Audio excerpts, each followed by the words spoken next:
Uh, Dear participants, welcome back to the session 2 of the day. And it's a very different session and much needed session. As we all are undergoing on a pandemic situation, we are facing a lot of mental stress, illness, etc. This could be due to various personal and professional stresses. Hence, to manage this effectively, Atal Academy made a compulsory session on mental health and emotional development, stress management, meditation, human values, health and happiness, etc. The main objective of this session is to promote Fit India movement across the country. Today we have Mrs. M.R. Shambhavi, Consultant Counselor at VVCE College of Engineering, Mysore, to give the talk on mental health and importance to counseling. Just a brief introduction to the speaker of the day. Madam has done her PG diploma in the community health, mental health from Niman's Digital Academy, PG diploma in counseling and guidance for Regional Institute of Education, Mysore, and MS in psychology from University of Mysore. Madam is working as a counselor at various schools and colleges, a freelance counselor at Let's Talk. Prior to this, she was working as a consultant counselor in psychiatric center.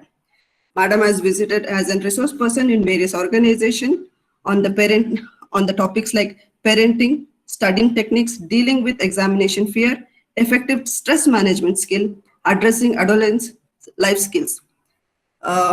We welcome you for this FDP, madam. Over to you, Shambhavi, madam. Thank you, Dr. Rupa, for introduction.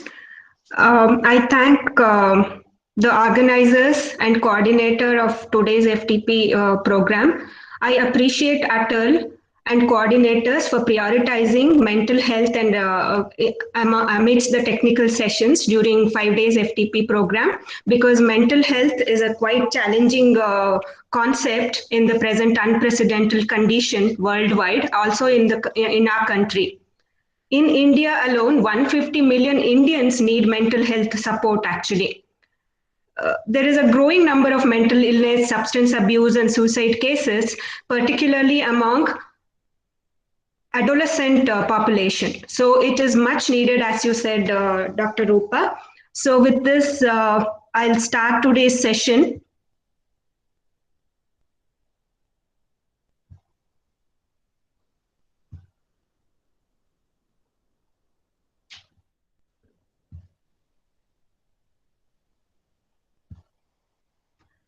Is my screen visible? No, ma'am, not yet. Now? No.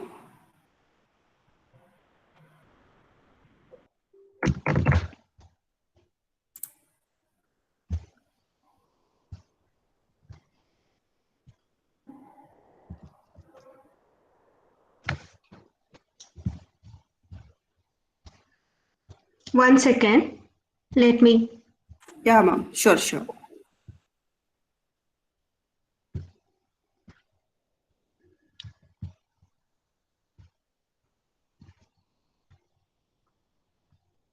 Is it visible now? Yeah, ma'am. Perfect. It's visible. Yeah. It's visible now. Yeah, thank you.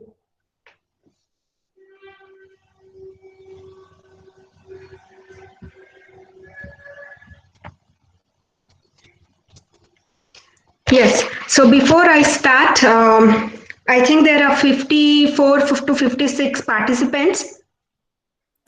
Totally 69 participants are there, ma'am. Yet to join. Actually, on an average, 80 participants will be there. Okay, yeah. So I request all the participants to please be interactive. I know I can understand all of you are faculty members who are on the other side of the audience. It is hard time to be as an audience and sit and listen for an hour together. So for this, to have a change, I think before this session, you were having one more session.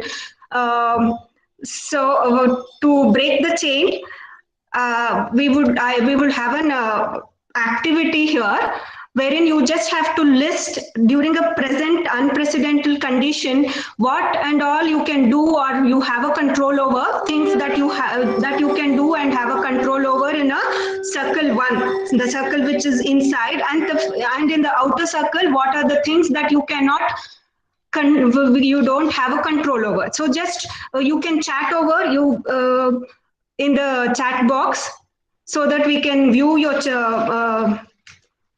opinion. So this activity is just to break a chain and make you all alert.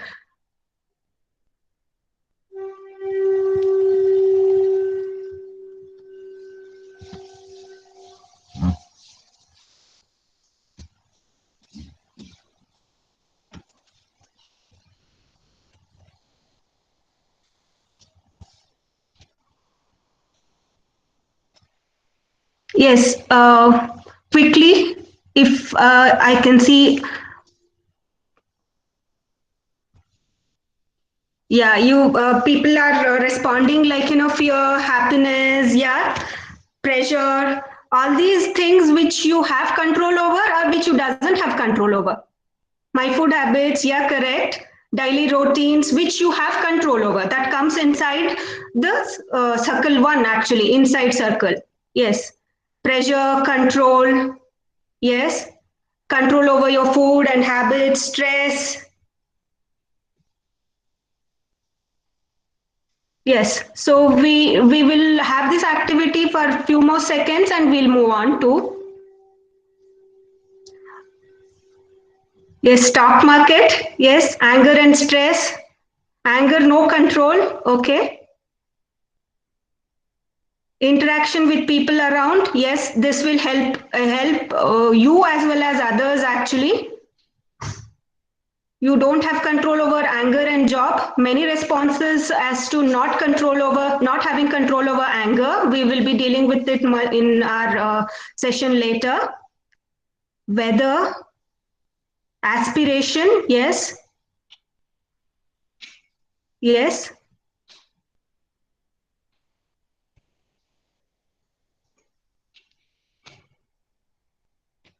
Yes.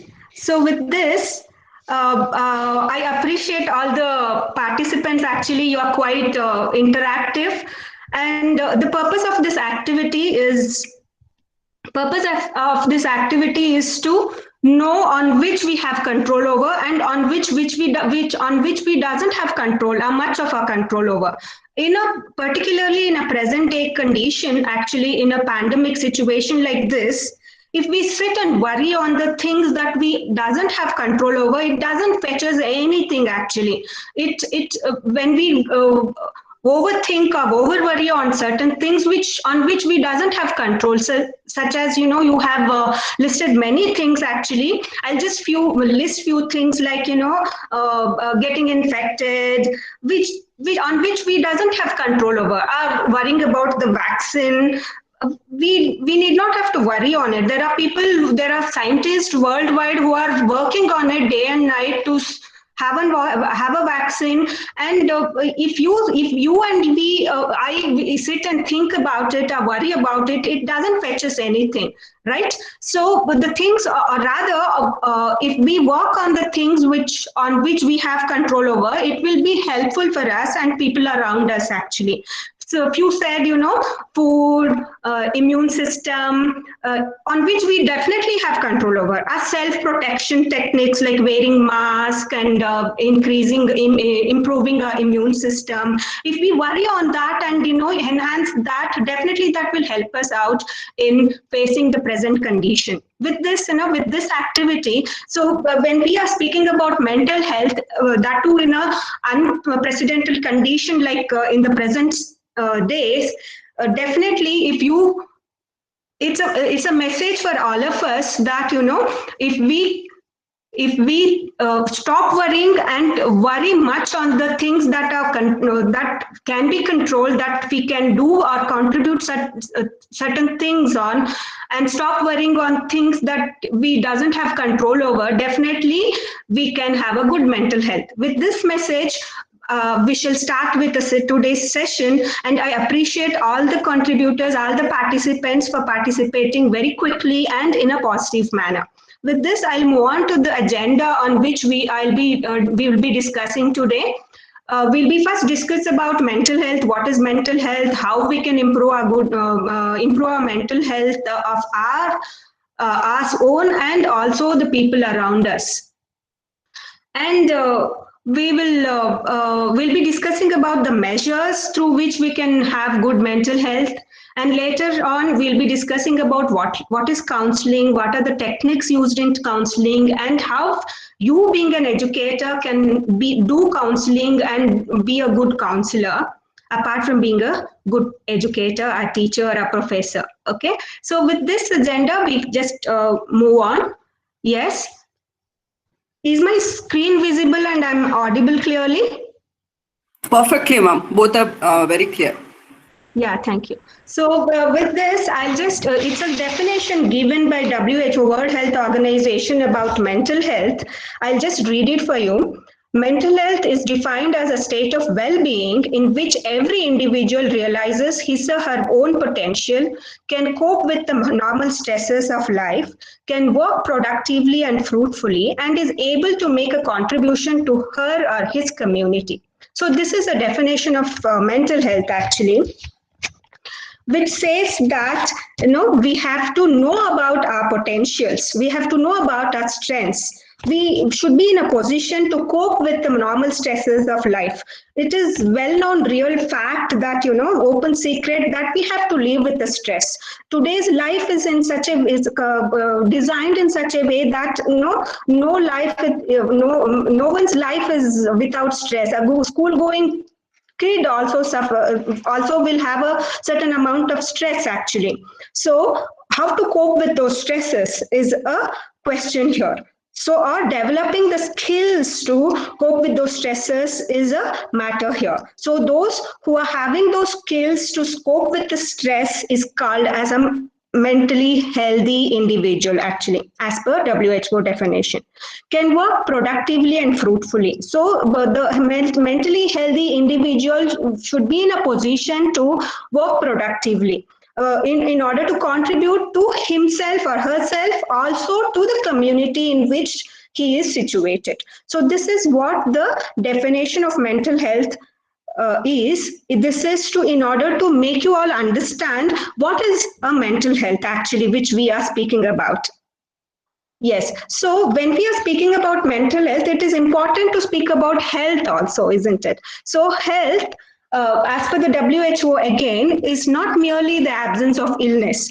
It is the presence or overall well-being of the individual in the domain of physical, psychological, social, emotional, as well as spiritual. So very it is developed recently that before we were considered that if the person is called as a healthy individual, there should be no illness. But now it is considered that he should be having an overall wellness in many domains like physical, psychological, social, emotional, as well as spiritual. Yes. So when we are speaking about health, mental health, so when we speak about the physical health, there are many organs in our body which goes disturbed. When we say that I'm suffering from some sickness, some of the other part of the organ is not properly working properly. So when we are speaking about mental health, what is that which is not properly working? Is it a brain or a mind? Okay, so when we are speaking about a mind, where exactly the mind is, like, when we are speaking about cardiac problems, we will be dealing with the heart directly. Yes, so when we are speaking about something, some problems with your lungs, digestion problem, we'll be speaking about liver, lungs, are the doctors who check up these organs in our body. But when we speaking about mental health, it is a mind which gets disturbed. So we, in our day-to-day conversation, we normally say that I'm not having a good mood. My mood is going blue, up and down today. I'm not keeping that good in my mood as per my mental health condition. So what is that mind mood that we are referring to when we are conversing like this? So mind, as per the scientist, as per the neuropsychologist, it is a brain. As per the philosophers, it is a heart. But as per my opinion, as per my experience, mind is a overall experience of an individual. It is a overall, it is past experiences, it is the attitude of an individual, or it is the way the individual perceives things altogether formulate a mind. There is no physical structure or the physical shape that is there in our body which we can point out and say this is what the mind is, this is how the mind looks, or this is where the mind is situated. Actually, there is no physical structure or place situated in our body. So as per my knowledge goes, as per my opinion, mind is something which is an overall experience of an individual, or overall attitude, or the overall perseverance or overall understanding of an individual about himself, about people around him, or about things that is going on with the individual, or the external stimulations. Okay, so with this we'll move on further. So what are the causes for mental illness? Like, no, there are plenty of causes for physical illness. There are few causes for mental illness also. So I'll just list out, I've just listed out few things, few causes for mental illness. One is genetics or heredity. Biological reasons like brain changes. There will be a changes in the hormone level, there will be a changes in the chemicals, certain chemicals in our brain that leads an individual to have mental illness. Injuries to brain due to accidents, or no, certain things, they due to injuries in the brain, people might experience mental illness. And then life experiences or trauma, because of due to the life experiences or trauma, like no, losing the loved ones, or no, sudden changes in the life, traumatic changes in the life, which causes the individual to have poor mental health. And then personality, like few people who are as per their personality itself, they are more prone to stress. Without any having no reasons, they will be stressed. They will be always running out of time. They always have the stress that he or she is not having enough time for the scheduled routine or something like that. Our personality does not permit them to cope with the stress that effectively. So personality also counts as a cause for the mental illness. And external factors or conditions, like external factors, like we can take the present day's example, like this COVID-19 situation, wherein the external factor, like getting infected with virus, or our loved ones getting infected, or losing somebody due to infection, or social distancing, not mingling with others that easily. It's not easy. It's not a daily routine, which was a daily routine before. There is a drastic change in a daily routine, actually. Even though we are working, going outside and working, it's not permitted to mingle with others like we were doing before, isn't it? So, external factors also contribute for mental illness. So with this discussion about causes of mental illnesses, let us move on to the signs of mental health. What illness? So what will be your signs? What will be your symptoms through which you can say that individual or myself is disturbed mentally? Okay, long lasting sadness or irritability. If feeling sad or feeling irritated is normal, actually. If it is for a long duration, we have to consider, when we are discussing about the signs and symptoms of mental illness, we have to keep in mind two things. One is duration, the other one is the range in which we are experiencing the disturbances.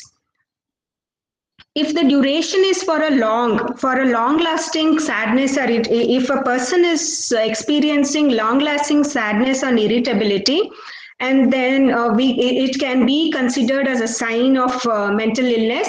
Extreme fluctuation in the mood, either feeling over-related or feeling very low, can be a sign of mental illness. And then excessive fear, excessive worry, or excessive anxiety. If having fear, having worries, having anxious, feeling anxious is quite normal for all the individuals. But excessive, if it is excess, if in a normal probability curve, if these signs falls in either side of the curve, definitely we can. There is a need of attention, there is a need for care actually to one's own mental health, as well as if other individuals around you, if they are undergoing these signs and symptoms, definitely they are in a condition to seek extra attention. So excessive fear, excessive worry, excessive anxiety is also a sign for mental illness. Social withdrawal, maybe individual who is normally a good social individual, he gets easily socialized with in the people around. Suddenly there is a change that he withdraws himself from the society and social gathering. He doesn't want to be with the social gathering, he doesn't want to be noticed in other groups. Then it can be a sign for mental illness. And finally, sudden and dramatic change in eating and sleeping habit. It's either, I repeat, sudden and dramatic change in eating or sleeping habit. It can be either overeating or oversleeping, or undereating or undersleeping. If there is a disturbance, if there is a drastic change in the sleeping and eating pattern, definitely it will be a sign of mental illness. So with keeping in this mind about the signs of mental illness, in a present day, you are not alone if you are feeling anxious, stressed, or having lots of fear, because almost each and every one of us are undergoing such disturbances in our mind, because the condition itself is driving us to have fear, have anxiety, have stress, because it is the condition is forcing us to have all these sort of mental status. So in this present situation, behavioral vaccine is the only way through which we can protect ourselves, to have protect ourselves from mental illness or mental disturbances, and to have a peaceful mental condition. When I say behavioral vaccine, it means that having appropriate behavior as per the condition. Having appropriate behavior as per the condition, we call it as a ABC rule actually, which says that your behavior should be appropriate as per the condition. Now the conditions say that avoid social gathering, huge gathering, avoid unnecessarily roaming around, unnecessarily worrying, too much worrying about health, too much worrying about career, too much worrying about economic status, because you have to behave as per the conditions. So that is considered as a behavioral vaccine, wherein we can protect ourselves in terms of physical as well as mental health. So we'll be discussing much about it in the coming slides actually. So I'll move on. After discussing about the signs and symptoms of mental illness. So I have listed few things, key components through which, measures through which we can maintain our mental health. I'll just read them quickly, and later on I'll pick few things which is much more elaborately, so that we can have a thorough understanding how we can protect our mental health and be good, strong, and strengthen our mental health. So self-acceptance, it is a very good key component of mental health. You have to accept yourself in terms of your strengths and weaknesses. If there are weaknesses, accept it. Concentrate more on your strengths so that you can improve your overall potentials. You have to prioritize in terms of your personal need, prioritize in terms of your professional work, prioritize in terms of your family members also. And then so prioritizing will help you to systematize your things, and time management also, it's a key secret in managing your time. Actually, when you prioritize which is more important, which is less important, which is much needed, going according to your prioritizing priorities, definitely you can manage your time as well as your daily routine. And then purpose or goal, you should have certain goals and or purpose in your life. So life is a big scenario. Actually, I believe in certain small goals. Set small goals for your next few hours for the day. So when you set goals for the day or the for an hour, definitely you will make sure that you reach those goals, act as per your plans and reach those goals. Okay, so personally I don't believe in having goals which are long term. Actually, so I believe in setting a short goals for the day, for an hour, so that I can accomplish them and move further. So that can be a key component for mental health. I think I make a point that you can go on listing. For me, these looks like components of mental health for my personality type and my for my routine. You can go on listing and find out yours, so that you can have, because you are the better owner of yourself. You understand yourself better than anybody else. So when you understand yourself, when you understand how you go about, when you understand how you work, how would you like to work in your area, definitely you have your own ways of dealing with them. So you can go on listing, you can uh, chat in the chat box how you are working with your mental health. Yes, so I'll move on. Environmental mastery, that is, you have to understand your conditions, environmental conditions, like if you mentioned about the weather, whether the environment in which you are situated is how you have to deal with it, how you have to deal with the weather, how you can protect yourself, and the environment in which you are situated. It might be a professional environment also. You can understand it and act accordingly. You can make yourself feasible in that environment once you have a mastery on that. Okay, and then we'll assertive in stance and values. You should have an assertiveness in on your stance, on your beliefs, on your values. Okay, you need not have to sacrifice your values and then say adjust yourself in under certain things, because unconsciously you will be hurting yourself there. When you leave behind your values and beliefs and go ahead, definitely your subconscious mind will not be permitting you to enjoy your work, isn't it? So be assertive on your stance and values and beliefs. That can be a key component for having good mental health. And then positive inter and intrapersonal relationships, this is most important actually. So we'll be discussing about it much detail further. And then physical and mental exercises, which is very much essential. So the research says that our younger generation are suffering from mental illness only because the absence of physical exercise.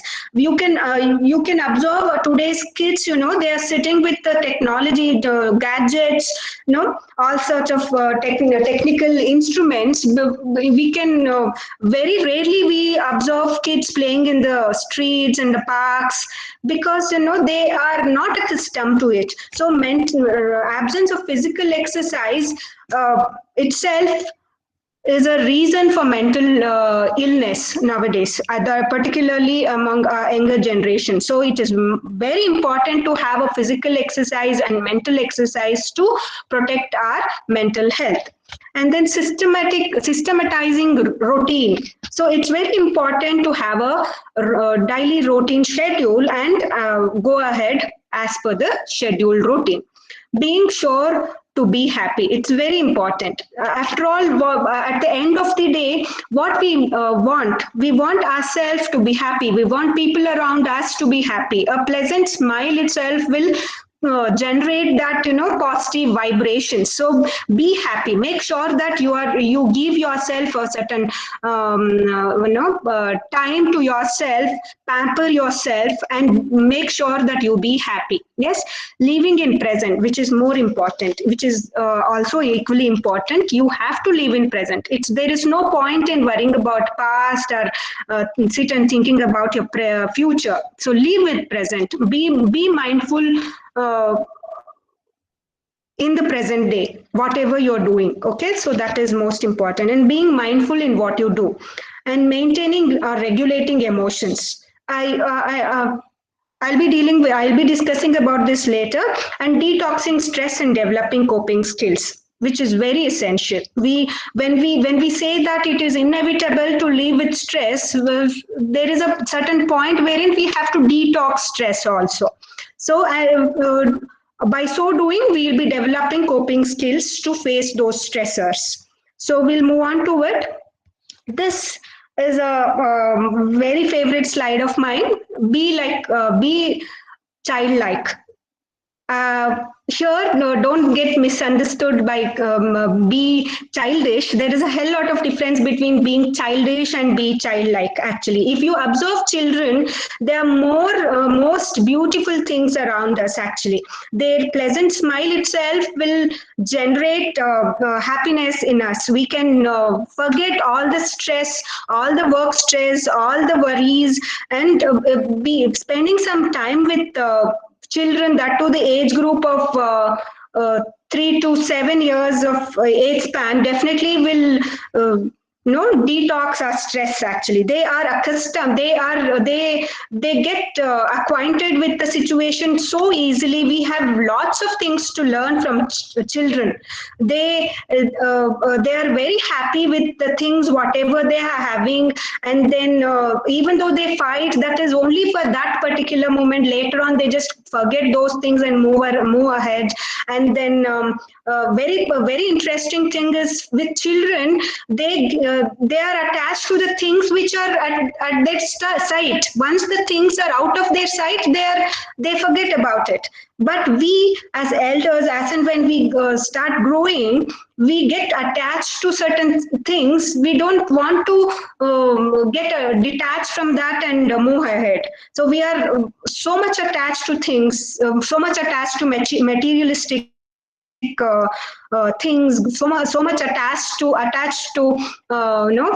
getting famous, certain things. It depends on individuals. By being childlike, definitely we get rid of all those unwanted things in our life and lead a happy and fruitful life, content life. Actually, next, detoxing stress. There is a recent research that says, if you spend certain time in your life with plants, with green, amidst green, definitely leaving aside all your technology, gadgets, it induces certain pleasant feeling within yourself that will help you to detox stress. Actually, and then having a healthy plate, that it should, in your diet should include food like lots of liquids in it, and then proteins, fruits.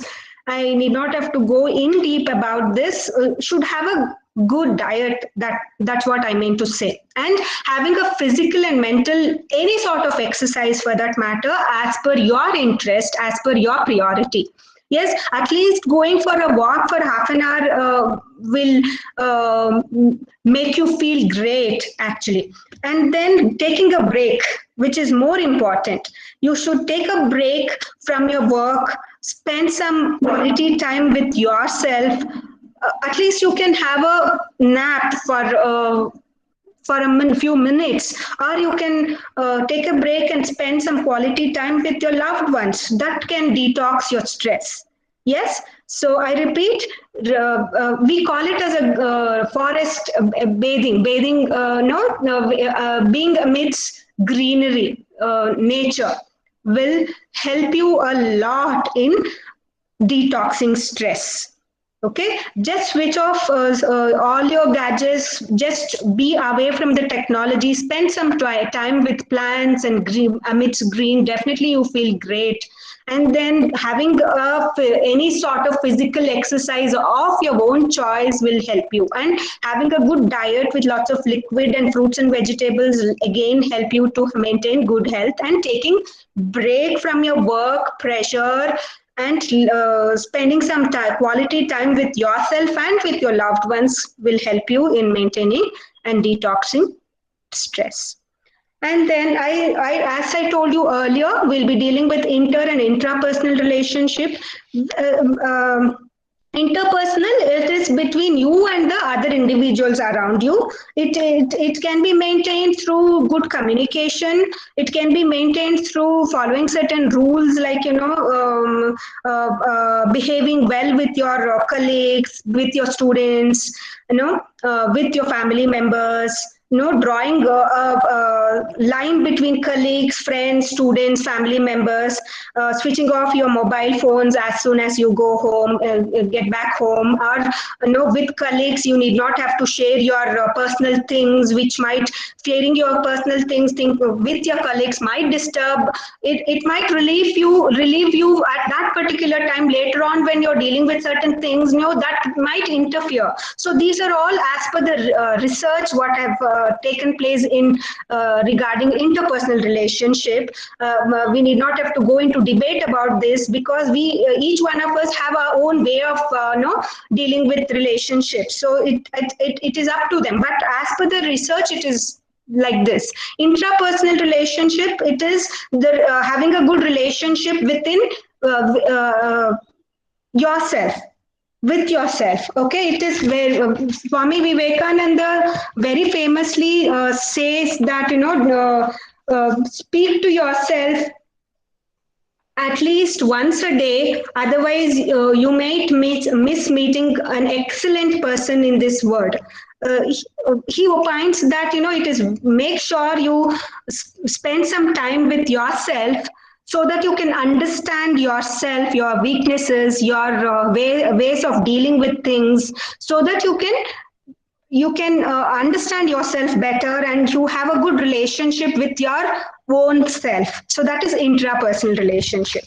And with this, when we are speaking about interpersonal relationship, it is good to show response rather than react. We very quickly react to situations. We very quickly react to others, particularly students. No, rather than reacting, if we think why he or she is behaving like this, why my kid is behaving so annoyingly, so we start responding there. So it is good to respond rather than reacting. And regulating our emotions. We, as and when we grow, if you observe children, a child, very quickly shows emotions. He doesn't mind to cry. He doesn't mind to show anger. And after expressing the emotion, after few minutes, he will be normal, quite normal to the as usual. But we elders have restrict ourselves. As the child grows, we start saying the child, "You are a grown up. Why are you crying like this? It's not good to cry in front of others. Being a boy, you're crying." So all these statements, no, induce kids to think that I should not be expressing my emotions. No, it is good to express your emotions in a regulated manner. You say, for example, many of you said that anger is not in our control. We cannot control anger. Okay, so I'll be this is a very I'll be giving a few tips to control your anger. Like 3 R's. You can easily remember 3 R's. One is when you get angry. Okay, so what we actually do, we react. We just start shouting. We'll be raising our voice and start shouting at people around to show our anger. Rather than reacting, we just have to retreat. That is, just go away from that particular situation, rethink, and then react. Rather than reacting at the first stage, we need to retreat, then rethink, and then react. Definitely it is a regulated emotion expression of ways of expressing emotion. So I repeat, remember 3 R's to control the anger: retreat, rethink, and react. Yes. So we should be in a position to know about ourself, self awareness, self regulation, and self management. So all these will help us to have a better mental health. Being happy. So there are certain, we are in a position to control brain chemicals actually. There are certain chemicals or hormones which directly is directly connected with our happiness. So like dopamine, oxytocin, serotonin, and endorphin. So all these hormones we can actually have a control over the secretion or under secretion or over secretion of these hormones. What we have to do is we should have a good healthy lifestyle so that we can secrete these hormones in a balanced manner and be happy biologically. Okay, so these are the tips given by Ben Shahar. Ben Shahar is a positive psychologist in a University of Harvard. He is called as a happiness guru actually. He has given certain tips to be happy. I'll just read it for you. Thank God for everything you have, showing gratitude. Practice physical activity. We discussed about it in much detail. Eat healthy, never miss breakfast. Particularly, you should not miss breakfast because we'll be having a long gap of, after our dinner, we'll be having during our sleep in the night, we'll be having a long break. So our body is in the need of energy actually. So breakfast should be very healthy, light, and nutritious. So we should not never miss breakfast. Be assertive, invest on self improvement and good experience. Face your challenges. It's recommendable to face challenges. Running away from the challenges will not, at that particular moment you will be can say that I have handled this situation. But if you face it boldly, definitely you will be knowing about coping with it much better way. Keeping good memories. Always keep good memories. Smile and greet others. By so doing, you can have a replica of your smile on thousands of people around you. So those smiles will boost your energy and lead you to good mental health. Express gratitude to each one of us. If you express gratitude, that will boost your mental health. And look good. Invest on your looks. Actually, will make you happy as per Ben Shahar. Yes, so there is a strong connection between your physical body and mental mind and happy life. Okay, so how can you know about it? Breathing is one, it's a bridge between your body and mind actually. Now I'm shifting on to the concept of meditation. So what actually we do when we sit for meditation? We'll be mindfully concentrating on on the breathing. There are plenty of forms of meditation. We need not have to discuss much about it. So we'll just discuss what is a breathing is. Breathing is a bridge between your mind and the body. For that, I just want you to imagine that you are holding a costliest gadget in your hand of your friend. It's not yours. It is a gadget of your friend which costs very high. Okay, so when you're carrying it, accidentally it slips from your hand. Okay, how do you feel? There is a half feeling, right? So there is a there is a increase in your palpitation, there is an increase in your breathing rate, and there is an increase in your blood circulation. You could actually feel it. When you start breathing systematically, a deep breathing will bring those bodily changes to a normal state. So we can say it's scientifically proven that systematic deep breathing will bring back your aroused bodily state to a normal state. Yes, so by this we can say that there is a strong coordination between mind and the body, and breathing will help you to have a balanced body and mind coordination. Yes, I'll move further. So with till now we were discussing about mental health and the measures of having a good mental health. Next few minutes, we'll be discussing about counseling. What is counseling and how you can be a good counselor along with being a good teacher also. Yes. So there are few definitions of counseling. I'll just cross check. Am I clearly audible and my slides are visible? Yes, ma'am, perfectly. Both are visible and Yes. audible also. Yeah, thank you. Yes, so these are few definitions of counseling. I read it for you. Counseling is a face-to-face communication by which you help the person to make decisions or solve problem and act on them. Yes, counseling is a helping process aimed at problem solving. Counseling done with individual, group, or with couple. Yes, so normally.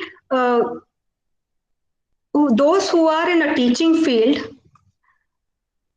either it is at the school level or at the higher education level, teachers are the one who are dealing with students for the most of the time. They'll be knowing about the students in and out, strengths and weaknesses, about the background of the student. So you will be a better individual actually to deal with the student's problem, because you can understand them much easily actually. Yes, so with this the AICT also have when we speak about national education policy, which we are thinking about to bring into action now, from the academic year of 2020, it also stresses more on having a counseling center in the educational institutions actually, because it is much more needed in all the educational institutions, because they are our future generation.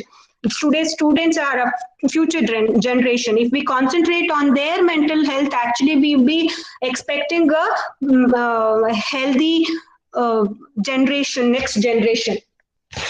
Yes. So with this, having this and keeping this in our mind, educational management, institutional management is planning to have a mentorship or one-to-one teacher counseling sessions, because teachers are in a position to understand students thoroughly and can deal with their problem more effectively. So when you, I think you must have, you are being a mentor for the certain small group of students actually, to make your job easy. I thought I should share these knowledge about counseling and how counseling is done and what are the skills needed for a good counselor, which I think it is of use for you people being a faculty in various educational institutions. So this particular definition of counseling given by Carl Roger uh, is very impressive for an educator, because it says that counseling is a series of direct contacts with the individual which aims to offer him assistance in changing his attitude and behavior. If I'm not wrong, each and every teacher is constantly trying to shape the student in terms of attitude and behavior apart from bringing in certain learning, isn't it? So by knowing the tips of counseling, actually it makes your job to shape your students attitude and behavior much easy actually. Yes, Roger opines that counseling relationship should comprise warmth, responsiveness, unconditional positive regard, expressed as a genuine interest and acceptance. When you have a genuine interest on your student community, when you accept them as they are, definitely you are in a better position to help them as per your limits actually. Yes, I'll move on. The skills needed for counseling, uh, basic counseling skills for a counselor is having a good listening skills, having a good understanding skills, and having good interpretation skills, which is much similar to the skills needed for a teacher also, for a faculty member also. So the basic counseling skills for a teacher is empathy again, attending skills. You should attend to the call of your student, and listening skills. That's what we'll be doing in the classrooms actually. You'll be, rather than you make students to listen, if you provide certain time to listen to them, it's it's wonderful. You can understand their weaknesses, strengths, and act accordingly. And then uh, probing skills. These are this slide particularly is to mm, bring to your notice that there is no large difference between the skills of a professional counselor and the skills of a teacher counselor. Yes, it is very easy for a teacher to be counselor as well. Yes, then it is there are certain process in the counseling. It's a counseling is a process. There are certain steps actually. The first one is relationship building. The second step in counseling is problems assessment.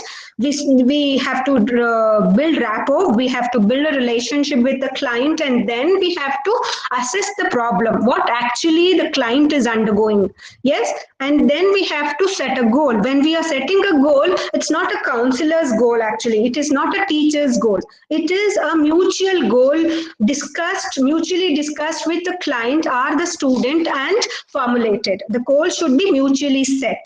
Yes, counseling intervention. Then next comes the step 4 is counseling intervention, and step 5 is evaluation, termination, and referral. Yes, so first 3 steps actually it is very easy for an educator, because you will be dealing with the student on daily basis. You have a thorough good relationship with your student, and you can assess the problem as well, and then you can assess the goal of the child, of the student as well. Yes, so and then by passing through the step of first 3 steps, easily you can counsel the student as per its requirement. If it is not into your limit, you can refer them to a professional counselor. Yes, so these are the process of counseling.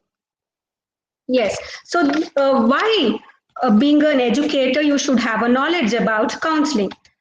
By inculcating the knowledge of the counseling or psychology, an individual can be benefited in many cases. One is self-awareness. You get to know about yourself better, and then you can improve teacher-student relationship, that is interpersonal relationship with your students, and then you can empower teachers to address the academic, emotional, and relationship concerns of the students.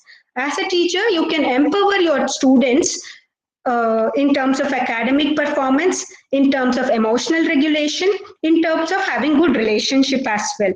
So the knowledge of this discipline about the counseling and psychology, you can serve the purpose of the educator in conveying and the expertise knowledge, subject knowledge, to his or her student community. So that is a purpose of your profession, isn't it? You always want to reach out your students in terms of your knowledge expertise.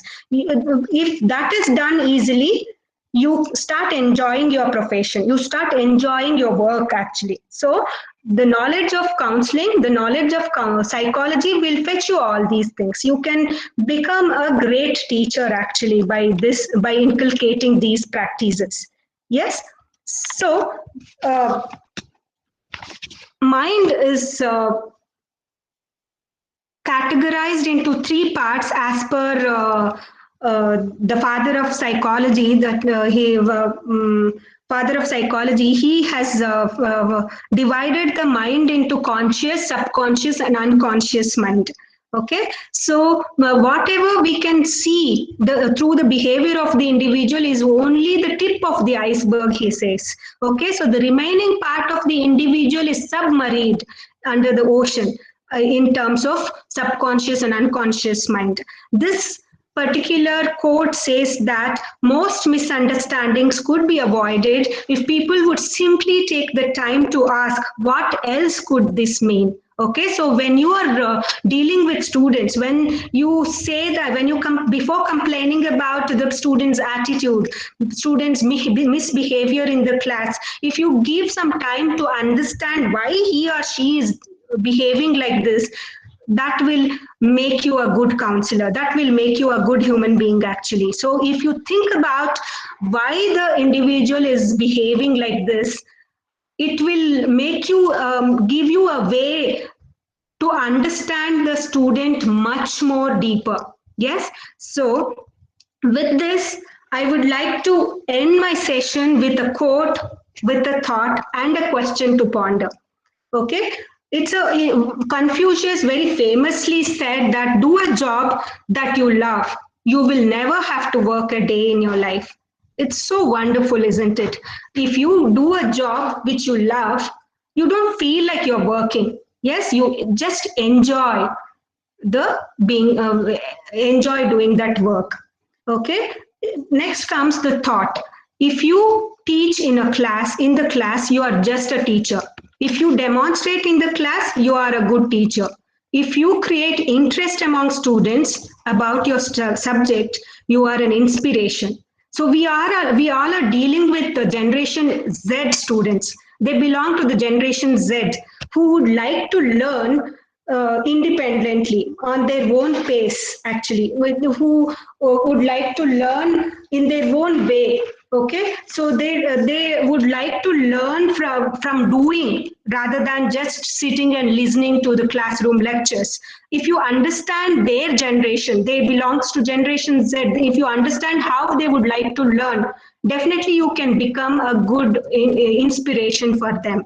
Yes, by understanding their way of learning, by understanding what they want, definitely, particularly being in for a professional courses like how you like engineering or medicine, rather than being giving a classroom lectures, if you can make them understand what are the practical applicability of those theoretical knowledge, that is wonderful job actually. Yes, from the end of the facilitator. Yes, so and there is a question for all of you to ponder. Decide whether you want to be a teacher, a good teacher, or an inspiration. Yes, so with this, I would like to end my session by thanking all of you for your patience listening. I hope I have given some useful information to take as a takeaway to have a good mental health for personal as well as others' mental health around you, people around you as a educator. Definitely, you are our hope. Hope of mental health professionals, because you will be making us reach to a larger targeted group of young adolescents, that is students. Yes, if we able to tackle them to have a good mental health, definitely we'll be having a bright future. Yes. With this, I thank each one of us for patience listening. I thank coordinator and organizers for inviting me to and giving me the opportunity of sharing these knowledge with you all. Thank you. Thank you, Shambhavi Madam, for such an enlightening discussion and the perfect guidance towards the mental health. I request participants, if you have any questions, you can drop in the chat box. Madam, we have one question by Yes. Professor Nagesh. Yes. How to build a good relationship among principals, HOD, and colleagues? Yes. Yeah. So I can put it like, management, principal, all those things, and then your colleagues. Yes, how to build a good relationship is a question. Yes, with colleagues, consider colleagues as colleagues, students as students, and management as management. That itself will lead you to have a good relationship. You need not have to build a personal relationship with your colleagues. You need not have to consider your colleague as friend. Yes, so I told you actually that you need not have to share your personal things with your colleagues. That might damage your relationship. So considering people as per their role will solve your problem, will fetch us to have a good relationship. Yes, I think Hope I addressed that question. Nagesh sir, I think he is convinced, ma'am. Yeah, thank Yeah, you. ma'am, he is convinced. Thank you, ma'am. Thank you for your time for spending with us. And it was, Yeah, as the participants are mentioning in the chat box, it was really a wonderful, interesting, and fruitful session, ma'am. Thank you. Thank you very much. thank you. Thank you.